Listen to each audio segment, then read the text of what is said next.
Thank you for coming out on another beautiful Albuquerque day. This is a big day for us as a city. This is our first phase of what we've been talking about for a number of years through what was originally called ABQ, the plan, and still is. We talked about one of the catalytic projects, one of the game-changing projects that we could do was to take some of the 520 miles of bike lanes and trails and facilities that we have in this great city and connect them into a 50-mile loop that goes through our city, that goes from the mountains to the river, from uptown to downtown, from historic Route 66 to urban areas to agrarian areas, and really give people in our community an interesting and unique way to stay fit, to enjoy time with their family, to create tourism opportunities for people to come in, and frankly, just do anything that you want to do on this loop. Imagine coming into Albuquerque as a visitor and doing a 4-day vacation, or maybe do a 4-day staycation, where you get on a bicycle and you ride 15 miles today and you stay at a world-class resort and spa. Then you get on your bike the next day and you travel 15 miles and you stay at a world-class bed and breakfast in an agrarian area. You do the same thing the next day and you see some of our great biopark and zoo, and spend some time in a boutique hotel on historic Route 66.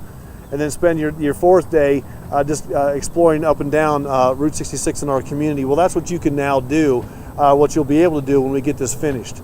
So today is the groundbreaking for our first of 9 phases.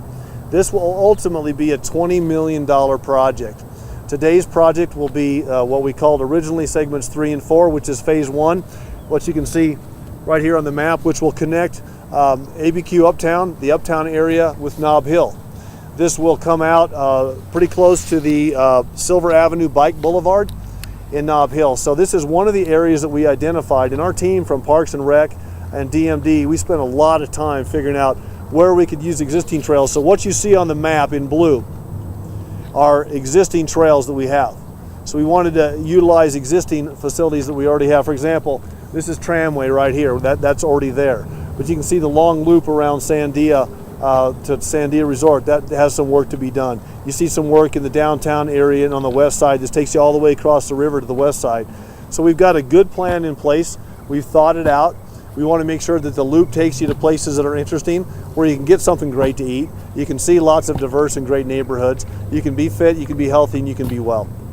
And so this is something I'm really proud of. Linda Rumpf, who's holding up the sign, came to my office a number of years ago. She's just been a real trooper on this, and she spent a lot of time on that. But there's a lot of people to thank, and I'll do that in just a minute. Before I do that, I want to welcome Stephen Clark. Stephen is right here. He's got his travel bike. He's from the League of American Bicyclists. And Albuquerque has always been a bicycle-friendly city. And the League of American Bicyclists is in charge of determining our bicycle friendliness, if you will. So we want to make sure that we really extend a hand to Stephen and his group. We are currently what's considered a bronze status, and as always, we want to move up. We'd like to make every effort to be a silver and someday a gold. And we have plans in place. As you know, last night at the council meeting there was some discussion about it. We have a new bicycle plan for the city of Albuquerque, a new master plan for that as well. So we believe in it. We're putting the time and effort into it. We're putting significant resources. As you know, Albuquerque is one of the cities in America that we have a 5% of our road program set aside to make sure that we have adequate bike trails, and we're always trying to improve. Whether you're a commuter that cycles or whether you're just a recreational cycler, we want to make sure that you have a safe and good place to do that.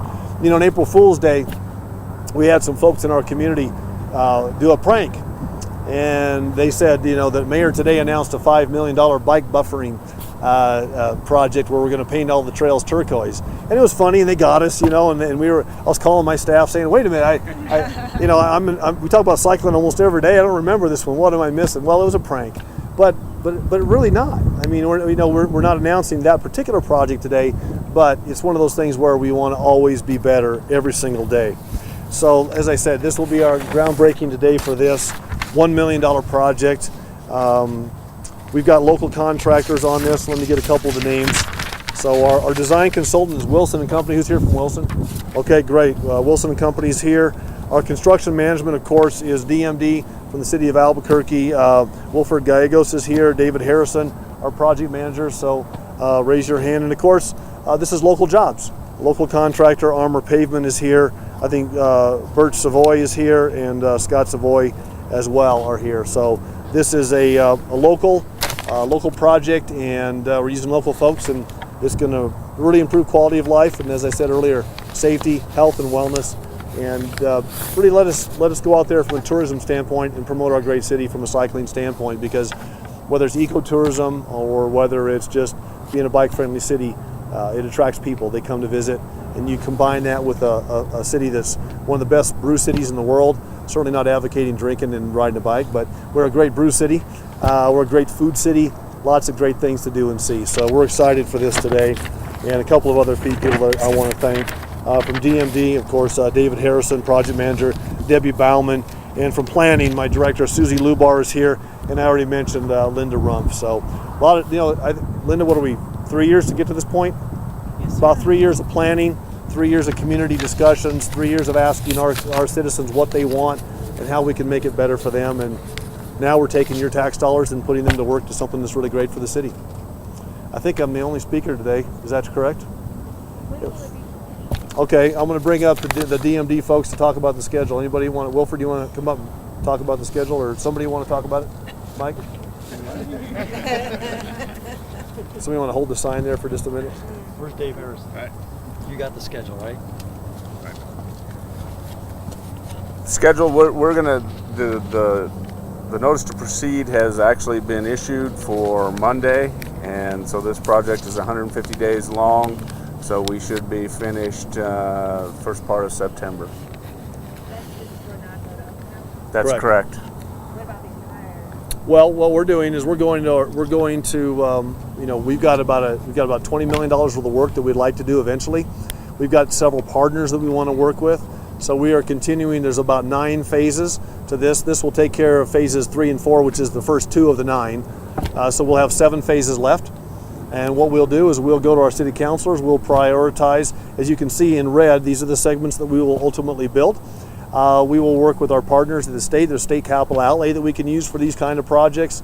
There are set-asides from the city council, and we'll work on phase by phase, putting the financing together, getting the planning done. And this will be a long-term project. This will take several years to complete, obviously. May not even get completed during my second term, but it'll be something we'll get started, and it's in place, and we can just keep going until it's finished. I see a lot of blue on that map. How much of it is already there? About 80% of the 50-mile loop is there. Yeah, so, and we did that on purpose. We already have great trail systems. Look at the trail that we're on right now. I mean, this ain't broke. Let's not fix it, right? I mean, this is something where we take advantage of great work that's happened for decades before today. And then, of course, a lot of time was spent. And actually, as a mayor, I spent a lot of time at my desk at night when we were planning this, trying to make sure that it was interesting. And if you actually take some time to look at where the loop goes, I mean, you get close to the petroglyphs on the west side. You get close to the Sandia Mountains on the east side.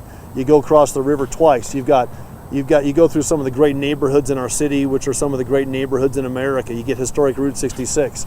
You get close to Sandia Resort and Casino.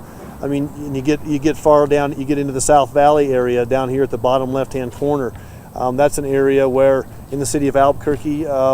We had some people come to us and say, would you please extend it down there, because we've got a situation there where we have citizens that want to participate.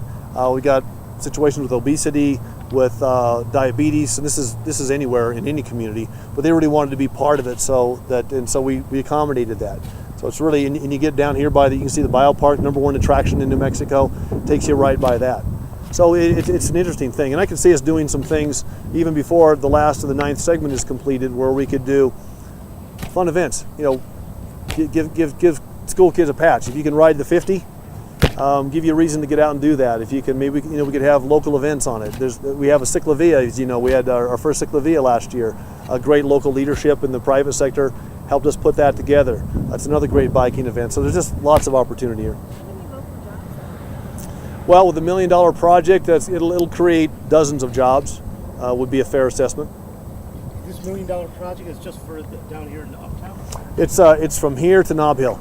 Correct. What exactly will you do along with that? Let's let the DMD folks talk about that as well, the scope of the project. Okay. The scope of the project, basically, we're going to build a pedestrian bridge just east of Pennsylvania to bring folks from the south side of the trail over to this side.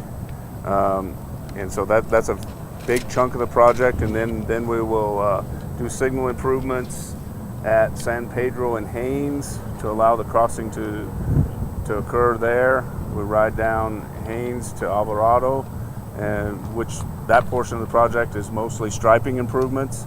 In other words, that identify it more or less as a bike boulevard. And Alvarado goes all the way down to Zuni. We will be putting in a hawk signal at Lomas and Yeah, you just did that. Do you have the signage? Lomas and Alvarado, and then some minor improvements at Central and Alvarado as we cross there. And this first of its kind, he mentioned this hawk signal. It's the first one in the city of Albuquerque where it's kind of an on-demand crossing signal for pedestrians and cyclists. That's a big deal. It's the first one that we'll have in Albuquerque. So you'll be able to control the signalization as a cyclist. It's called HAWK, H-A-W-K. Yeah, I assume like everything else in government, it's an acronym. Say what is it? Highly activated wall. Highly activated walking signal. There you go.